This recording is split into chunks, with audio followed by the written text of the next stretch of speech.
여러분들 주 안에서 만나 뵙게 되어서 반갑습니다.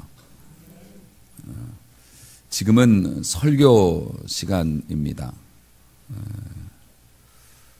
저에게 주어진 시간이고, 저는 어쩌면 이 30분 내외의 이 시간을 위해서 일주일을 산다고 해도 과언이 아닐 거라고 생각이 됩니다. 설교 시간이 주어질 때마다 저는 희망과 절망을 반복합니다. 이 설교를 듣는 여러분들의 태도 때문이 아니라 과연 이렇게 제가 선포하는 말씀이 여러분에게 어떤 의미가 있는 것일까에 대한 생각 때문입니다. 아무리 전해도 아무리 호소해도 말씀으로 인한 변화가 나타나지 않고 하나님의 말씀을 분명히 들었는데도 개인의 판단과 생각과 감정을 따라 결정하고 움직이는 성도들을 보면 설교자로서의 무력감과 두려움을 동시에 느끼게 됩니다. 하지만 그럼에도 불구하고 제가 이 자리에 서게 되는 것은 하나님의 말씀을 증거하는 것은 제가 가진 두려움이나 고민 그 이상의 큰 의미가 있기 때문입니다. 이에 대해서 사도 바울은 이렇게 선언했습니다. 하나님 앞, 그리고 산 자와 죽은 자를 심판하실 그리스도 앞, 그리고 그의 다시 오실 나타나실 것과 그의 나라를 두고 엄히 명하노니 너는 말씀을 전파하라. 때를 얻든지 못 얻든지 항상 힘쓰라. 범사의 오래 참음과 가르침으로 경책하며 경계하며 권하라. 저는 이 말씀을 제 삶의 기준으로 붙잡고 때를 얻든지 못 얻든지 엄하게 명한 사도를 통한 주님의 음성을 듣고 순종하려고 합니다. 사도 바울은 또 말했습니다. 태양이 떠오르는 것이 분명하듯이 사람들은 종국적으로 바른 가르침을 거부할 것이고 귀가 가려워서 자기의 사욕을 좇을 스승을 많이 두고 그 귀를 진리에서 돌이켜서 허망하고 쓸데없는 허탄한 이야기를 따르게 될 것이다. 어쩌면 오늘의 이 시대를 정확하게 꿰뚫어보고 성령이 사도를 통해서 말씀하신 것이 아닌가 생각이 됩니다. 슬프게도 오늘날 수많은 교회에서 하나님의 사람들이 들어야 하고 들을 필요가 있는 경고와 책망의 말씀보다는 따뜻한 우유를 마시고 있는 것이 아닌가. 단단하고 질긴 고기를 삼키고 소화하지 못하고 그것도 데펴진 따뜻한 우유를 먹고 그것을 찾는 것이 아닌가. 더 불행한 사실은 그렇게 찾는 사람들에게 그들을 가르쳐서 단단한 식물을 먹을 수 있게 하는 것이 아니라 교회가 그들을 숨게 만들고 따뜻한 우유를 만들어서 공급해 주므로 다시 말해서 하나님 앞에 충성하고 헌신하고 야단을 맞고 변화되어야 할 그리스도인들이 편안하고 또 표시 안 나게 숨어 지낼 수 있는 공간을 교회가 제공하고 그 대가로 교회는 몸집을 불리고 있는 것이 아닌가 하는 그런 두려움이 현대 교회와 기독교를 바라보면서 사실 있습니다. 적당히 수위를 조절하여서 말하는 물렁물렁한 복음, 하나님의 뜻과 하나님의 말씀을 향한 피나는 투쟁보다는 건강한 가정, 건강한 삶을 추구하는 그러한 식의 하나님의 말씀의 가공, 이것이 다수의 군중에게는 매력적으로 들릴지 모르지만 부드럽게 먹힐지는 모르지만 사실 우리 하나님께서 또 우리 주님께서 하신 말씀을 보면 성경 어디에도 많은 사람을 끌어모으는 일에 관심을 가지고 말씀하신 적이 없으신데 오늘날의 교회와 주의 종들이 성도들이 듣기 좋아하고 듣기 원하는 것들을 제공해 주고 그 대가로 성도들을 끌어모으는 것이 아닌가에 대한 두려움이 있습니다. 이것은 작은 교회 목사가 큰 교회를 향해서 넋두리를 하는 것이 아니라 우리 교회도 결코 작은 교회가 아니므로 하나님 앞에서 자기를 바라보는 목회자의 고백이기도 하지요. 사역자의 임무는 진리를 전달하는 것이라고 저는 지금도 확신합니다.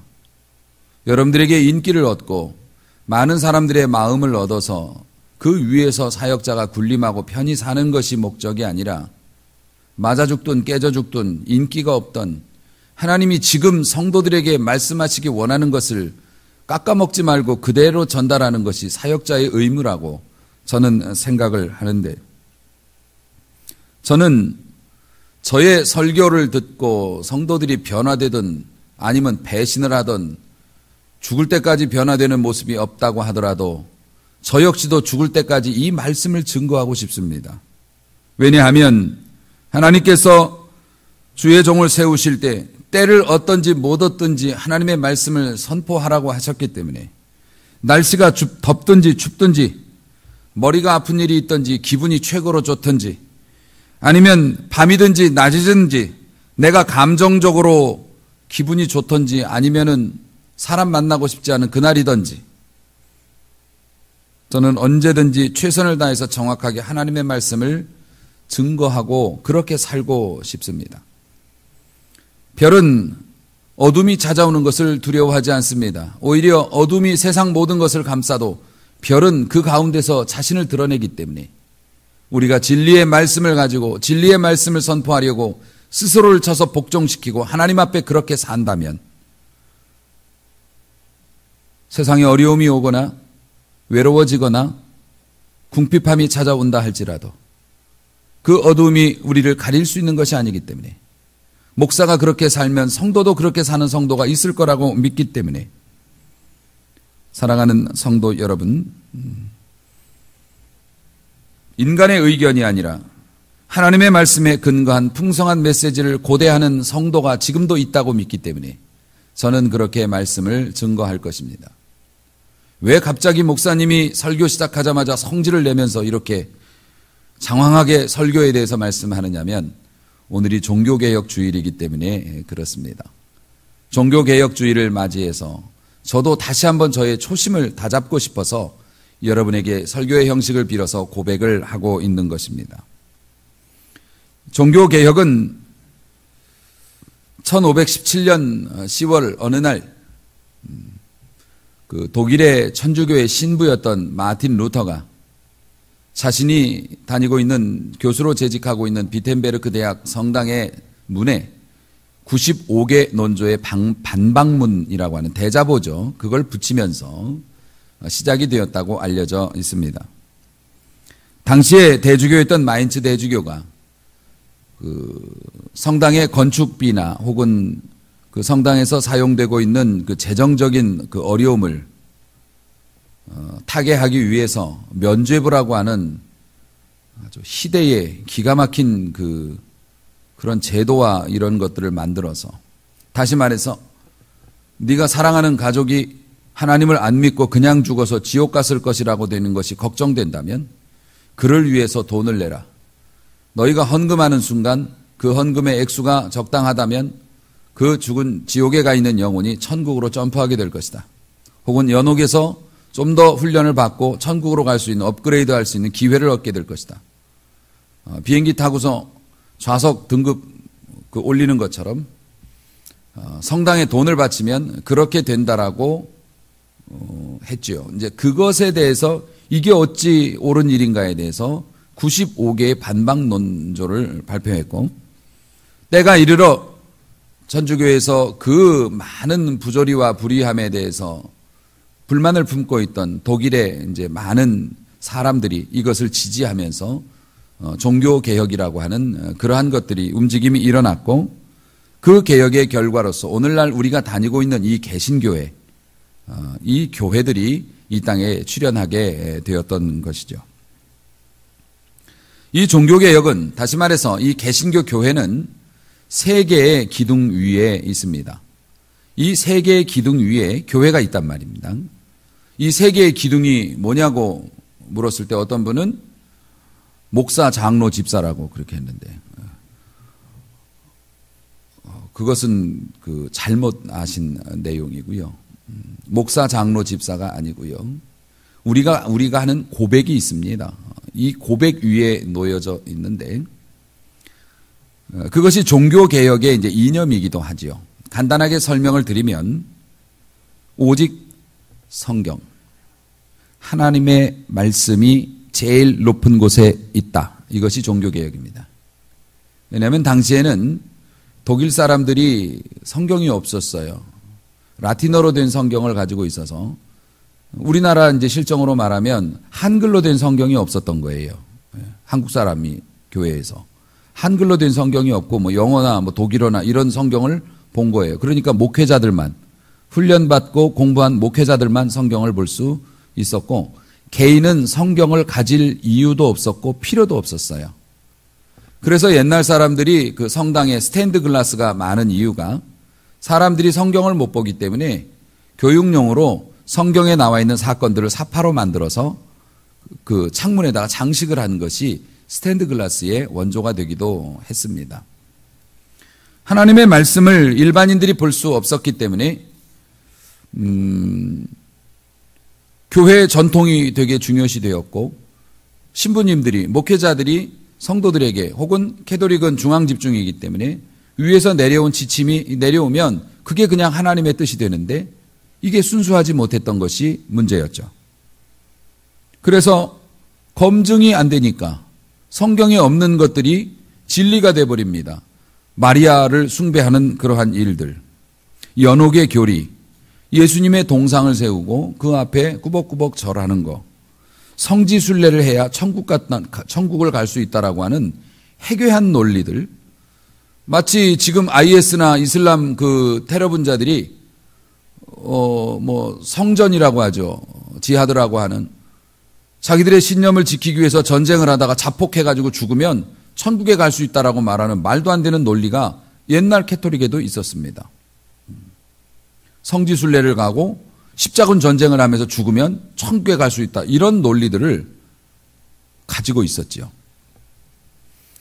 루터가 종교개혁을 일으키면서 제일 먼저 했던 것이 성경을 독일어로 번역하는 일이었습니다. 모든 사람에게 성경이 제공되어져야 하고, 성경 안에서 성경이 말하는 대로 신앙생활을 해야 한다는 것, 오직 성경. 그래서 교회는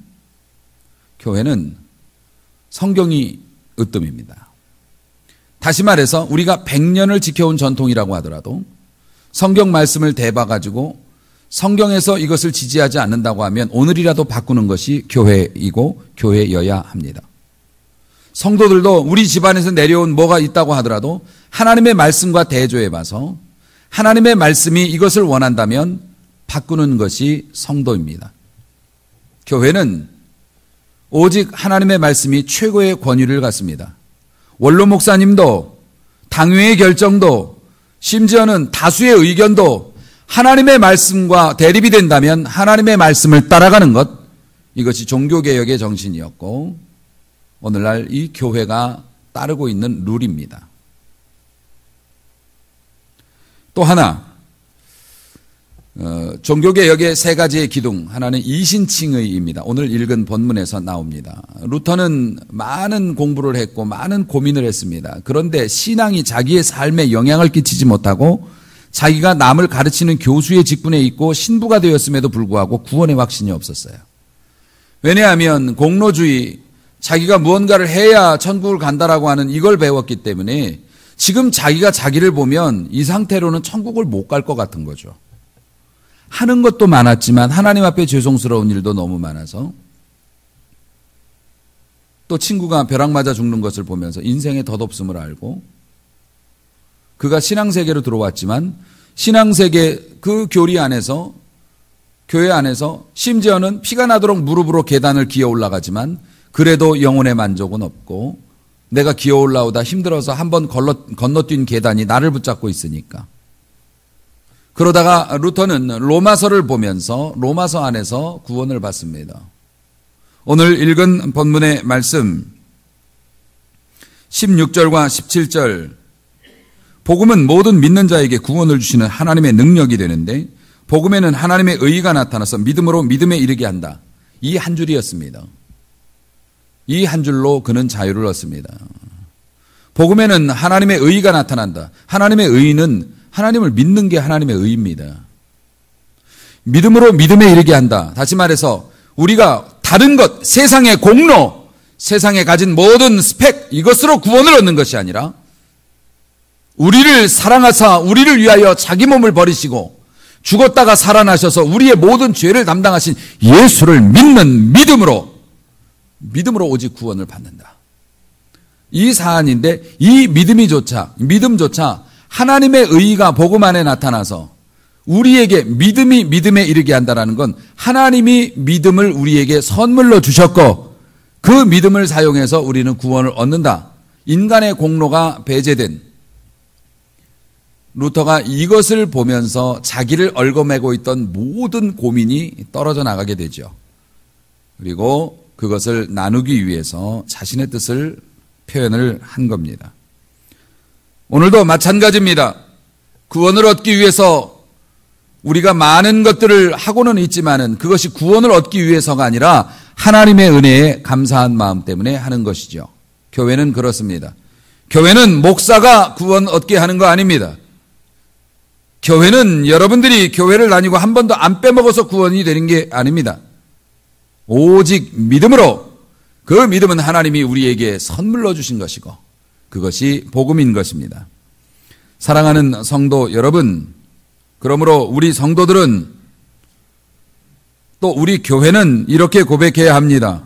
우리의 고행이나 선행이나 타인이 도와줘서나 다른 사람의 도움이 아닌 오직 우리의 믿음으로, 하나님의 은혜와 그것을 받아들이는 믿음으로, 다른 것 섞지 않고 물타지 않고 오직 하나님의 은혜와 여러분의 믿음으로 구원이 있음을 믿으시기 바랍니다. 누가 이거 해야 꼭 구원받는다라고 얘기하면 믿지 마십시오. 오직 주의 은혜와 그 은혜를 받아들이는 나의 믿음이 있을 뿐입니다. 또 하나, 종교개혁의 기치가 만인 제사장주의였습니다. 하나님과 사람 사이에 교황이 있었고 신부가 있었습니다. 그 잔재가 아직도 남아서 캐톨릭에서는 고해성사라는 걸 합니다. 자신의 죄를 신부에게 고백합니다. 은밀한 죄까지도 고백합니다. 그러면 신부는 어떤 미션을 주면서 이걸 행하면 하나님이 용서해 주실 것이라고 이야기합니다. 말도 되지 않는 얘기입니다. 성경은 분명히 증언하고 있습니다. 대제사장이 되시는 예수 그리스도, 그분 말고는 길이 없습니다. 방법이 없습니다. 사랑하는 성도 여러분, 그래서 우리는 목회자에게 고해성사하지 않습니다. 물론 고민을 이야기하고 도움을 받을 수는 있겠지만은 목회자가 하나님의 대리자라고 볼 수 없기 때문에 개신교에서는 목회자에게 고해성사하지 않고 하나님께 기도하라고 가르칩니다. 성령의 도우심을 받으라고. 우리는 하나님의 거룩한 백성입니다. 이것에 대해서 베드로전서 2장 9절이 정확히 설명해 줍니다. 너희는 택하신 족속, 왕같은 제사장, 거룩한 나라, 그의 소유가 된 백성. 할렐루야. 그러므로 우리는 왕같은 제사장의 직분을 가지고 하나님 앞에 각자 나아갑니다. 우리의 믿음으로. 이것이 우리 교회가 추구하고 있는 가치입니다. 하나님과 우리 사이에 예수님 말고 다른 것이 놓여서는 안 된다. 구역장도 놓여서는 안 되고 장로님도 놓여서는 안 되고 유명한 목사님도 하나님과 나 사이에 놓일 수 없다. 오직 하나님께는 우리가 스스로 나아간다. 목회자는 그것을 도와주는 헬퍼일 뿐이지 하나님의 대리자가 절대 될 수 없다. 목회자가 죄를 사해 주시는 것도 아니고 목회자가 스스로 축복을 만들어서 주는 것도 아닙니다. 하나님 앞에서 기도해 줄 뿐입니다. 사랑하는 성도 여러분, 그래서 이 종교개혁은 우리 교회, 개신교회의 가치가 되었고 개신교회는 그 기준 위에서 움직이고 있습니다.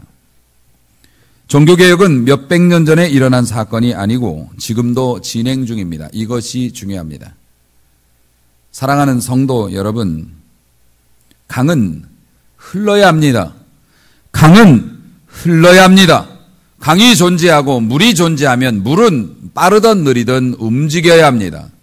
하나님께서 교회라고 하는 강을 파놓으셨고 그 안에 하나님의 성령의 은혜를 부어주십니다. 그래서 교회는 하나님의 말씀과 뜻이 주어지면 그것에 따라서 성도들이 움직이는 곳이 교회여야 합니다.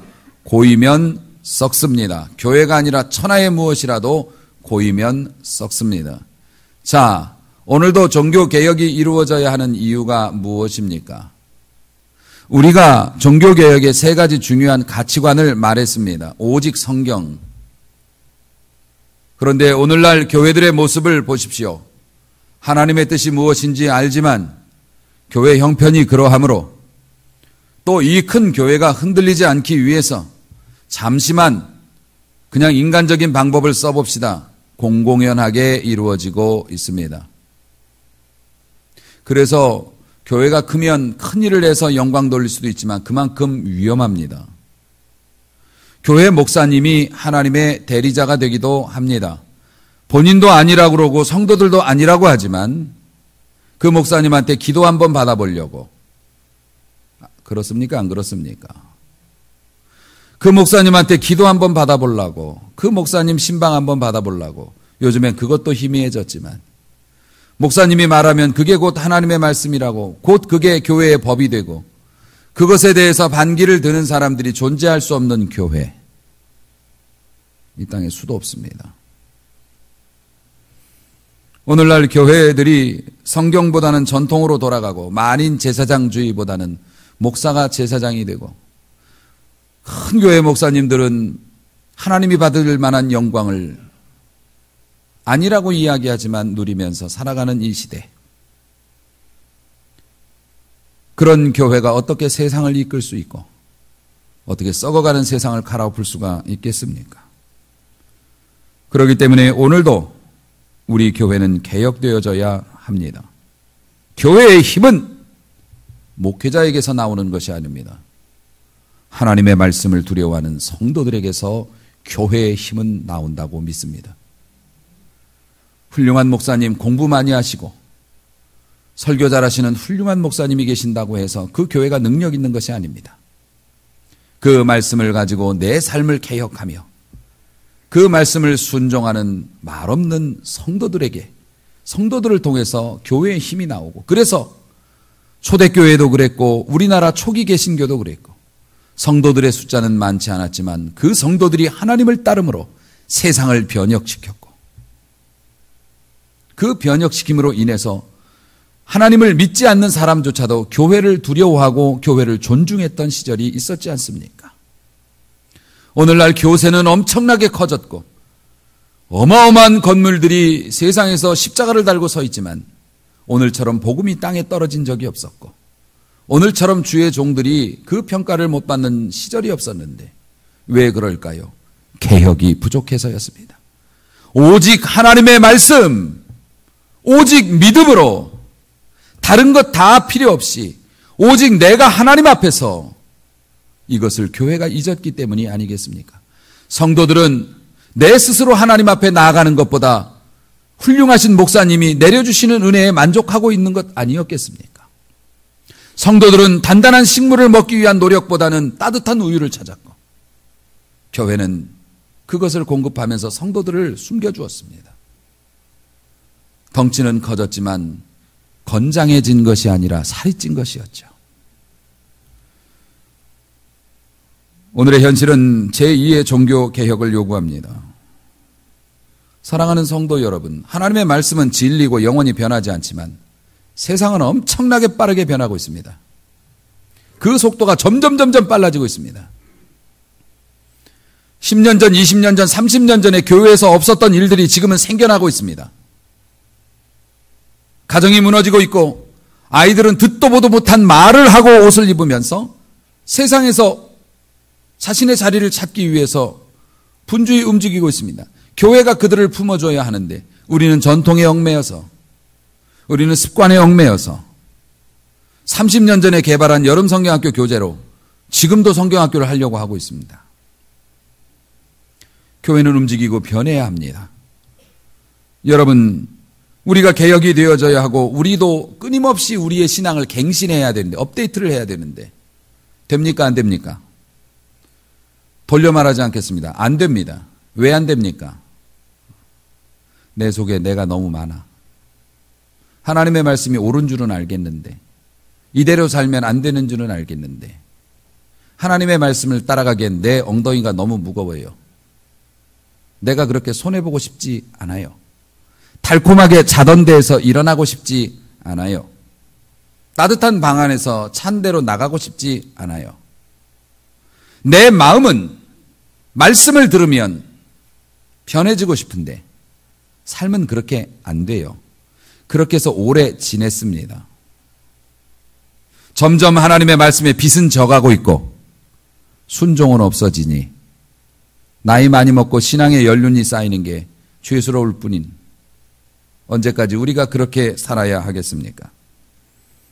여러분, 우리가 개혁이 되고 싶고 우리가 말씀에 민감하게 가볍게 변화될 수 있는, 내 삶의 방향을 돌릴 수 있는 사람이 되려면 제가 개인적으로 받은 은혜로는 이겁니다. 관계. 자, 시간이 많이 없으므로 제가 정리해서 말씀드립니다. 제가 어느 한 분을 좀 지적해야 되는데 서지송 집사님을 제가 지적하겠습니다. 제가 우리 서지송 집사님하고 사는 데가 다릅니다. 집이 다르죠. 그래서 오늘 예배 때 이렇게 만나 뵙지만 예배가 끝나면 각자의 처소로 돌아가서 각자의 삶을 삽니다. 그래서 우리가 만날 때는 필요에 의해서 만납니다. 예배가 있다든지 아니면 교회에서 모임이 있다든지 뭐 이런 게 서로 필요가 있으면 서로 만나게 되고 그 이외에는 만나지 않습니다. 만날 일이 없으면 안 만나죠. 그거를 지인이라고 얘기합니다. 지인이라고 얘기를 해요. 서 집사님 안 되겠다. 빠져. 홍 집사님으로 할게. 왜냐하면 그 다음엔 애인이 나오거든. 그러니까 내가 잘못했어요. 왜냐하면 오전 일부 예배 때 그 신랑 되신 문 집사님에게 제가 예의를 들었기 때문에 홍 집사님으로 하겠습니다. 그렇게 지인인데 지인은 삶의 변화를 줄 수가 없습니다. 다시 말해서 여기에서 만나고 헤어지면 우리는 서로 안 그럽니다. 그런데 제가 만약에 홍 집사님 집에 집사님 제가 좀 그 집에서 좀 있어야 되겠습니다. 방 하나 내주십시오. 그래가지고 제가 그 집에서 머무르고 있어요. 제가 밖에 있을 때는 집에 들어가서 문 닫으면 내 삶이지만 제가 만약에 우리 집사님 댁에 들어가서 살고 있다. 방 하나를 차지하고 있다. 이렇게 되면 집사님의 삶이 지금하고 똑같을 수는 절대로 없습니다. 반바지를 입거나 뭐 옷을 안 입고 돌아다닐 수도 없겠죠. 밥을 먹거나 아이들에게 말하거나 이런 모든 게 다 신경 쓰일 겁니다. 그렇죠? 당연히 그렇습니다. 우리는 왜 변화되지 않을까? 여러분이 주님과 지인이기 때문에 그렇습니다. 그래서 예배가 되면 지인은 약속이 있으면 만납니다. 예배가 있으면 옵니다. 교회 행사가 있으면 옵니다. 뭐가 있으면 합니다. 또 어려운 일이 있으면 기도합니다. 그렇죠? 그건 지인입니다. 여러분, 지인에서 한 단계 더 나아가면 사랑하는 사이가 됩니다. 사랑하는 사이는 뭐냐면 볼 일이 없으면 볼 일을 만들어서 만납니다. 그렇습니까? 안 그렇습니까? 볼 일이 있어야만 만나면 지인입니다. 사랑하는 사람은 볼 일이 없으면 볼 일을 만들어서라도 자꾸 만나려고 합니다. 여기에 오늘의 말씀의 핵심이 있습니다. 오늘의 말씀의 요지는 우리의 삶에 개혁이 일어나지 않으면 정말 불행한 일이 일어날 겁니다. 그런데 우리의 삶을 개혁하자니 내 안에 내가 너무 많아서 무거워서 하나님의 말씀에 가볍게 순종이 안 돼요. 하나님의 말씀에 가볍게 순종이 안 되는 이유는 우리가 주님과의 관계가 지인이기 때문에 그렇다는 거예요. 사랑하는 사이면은 얘기는 달라. 주님이 내 삶에 들어와 계시면 얘기는 다릅니다. 그러면 주님과 사랑하는 사이가 되면 어떻게 해야 한다고요? 볼 일이 없어도 볼 일을 만들어서 만나야 된다고 제가 말씀을 드렸습니다. 이전에는 예배가 있으면 교회를 옵니다. 없으면 안 옵니다. 그런데 사랑하는 사이는 예배가 없어도 그냥 교회를 올 수도 있습니다. 그럼요. 옛날에는 집안에 어려운 일이 있어야만 기도 시작합니다. 그런데 이제는 어려운 일이 없어도 하나님, 왜냐하면 집안에서 살게 되면 볼 일이 없어도 화장실 가다 마주치기도 하고 드나들면서 마주치기도 하고 그럽니다. 그러면 인사하고 또 대화하고, 우리가 어쩌면 우리의 삶이 변화되지 않는 이유가 우리가 그리스도인으로서 나 자신도 두려울 정도로 신앙의 변화가 없는 이유 중에 하나가 우리 주님을 필요에 의해서 만나기 때문이 아닌가 싶습니다. 물론 필요한데도 안 나오는 사람도 있지만 우리는 그런 건 아니니까. 여러분, 현실적으로 우리의 삶을 주님의 뜻에 맞게 변화시켜가면서 주님과 함께 정말 가벼운 삶을 살 수 있는 비결을 알려드리겠습니다. 여러분들이 먼저 주님을 불러보십시오. 그게 대단한 일이 아닙니다. 교회에는 감사헌금이라고 하는 제도가 있습니다. 헌금 종류가 있지요. 감사헌금은 규정된 게 아닙니다. 감사헌금은 내 맘입니다. 액수도 내 맘이고 내가 드려도 되고 안 드려도 됩니다. 그런데 이 감사헌금은 내가 생각해서 하나님의 은혜가 너무 감사해요. 어떤 사람은 남편은 그런 걸까지 감사헌금을 하냐 이럴 수도 있지만 나는 하고 싶어. 그래서 드렸어요. 어떤 때는 괜히 교회 가고 싶어요. 그래가지고 괜히 약속도 없는데 교회에 와가지고서 기웃기웃하고 괜히 와서 기도하고, 어떤 때는 아무 문제가 없는데 너무 감사해. 그래서 교회에 들어와가지고서 하나님께 감사하다고 인사하고 나갔어요. 이게 뭐냐면 이게 바퀴입니다. 바퀴. 무거운 여러분의 삶을 살짝 들어 올려서 바퀴를 집어넣은 겁니다. 헌신의 바퀴, 기도의 바퀴. 아무것도 아닌데 목사님 교회에 계세요? 점심이나 같이 하실래요? 혹은 집사님 지금 뭐해? 내가 집사님 생각나서 기도했어. 잘 지내지? 이렇게 먼저 내가 베푸는 선행, 이러한 것들이 또 하나의 바퀴가 됩니다. 그 다음에 중요한 것은 내가 먼저 하나님의 뜻을 지키고 순종해서 피동적이 아니라 능동적으로 신앙생활을 하면 하나님께서 작은 힘으로도 우리를 움직이실 수 있습니다. 믿으시기 바랍니다. 하던 사람이 하는 겁니다. 종교개혁? 내 신앙을 개혁하고 교회를 개혁한다? 목사를 내쫓고 내 마음에 안 드는 사람 내쫓는 게 개혁이 아닙니다. 개혁은 내 안에서 시작되는 것이고, 내가 개혁을 하고 싶어도 도저히 내 자신을 움직이지 않았던 것들, 어쩌면 주님이 지인이기 때문에 그럴 수도 있으므로 우리가 주님을 향한 자발적인 헌신과 순종, 삐거덕거리는 문에다가 기름 한 방울 넣으면 정말 거짓말처럼 조용해지는 것처럼, 여러분, 지금 여러분의 삶이 어떻습니까? 표류하고 있지 않습니까? 가라앉은 건 아닌데 표류하고 있지는 않습니까? 여러분, 굳어가고 있지 않습니까? 헤어나오지 못하고 있지 않습니까? 지금 여러분의 문제에서 답을 못 찾고 있지 않습니까? 안 그러고 싶은데 내 삶이 변화되지 않는 것 때문에 답답하지 않으신가요? 하나님께서 우리를 개혁하시고자 하십니다. 그러기 위해서는 우리가 먼저 하나님을 찾아야 합니다. 바퀴는 꼭 클 필요가 없습니다. 작아도 그 바퀴 있으면 움직여집니다. 설교 시간이라서 좀 죄송한데, 제가 그 TV 홈쇼핑에 나오는 것 중에서 되게 갖고 싶은 물건이 하나 생겼습니다. 사오지 마시기 바랍니다. 그게 뭐냐면 요즘에 신상인데요.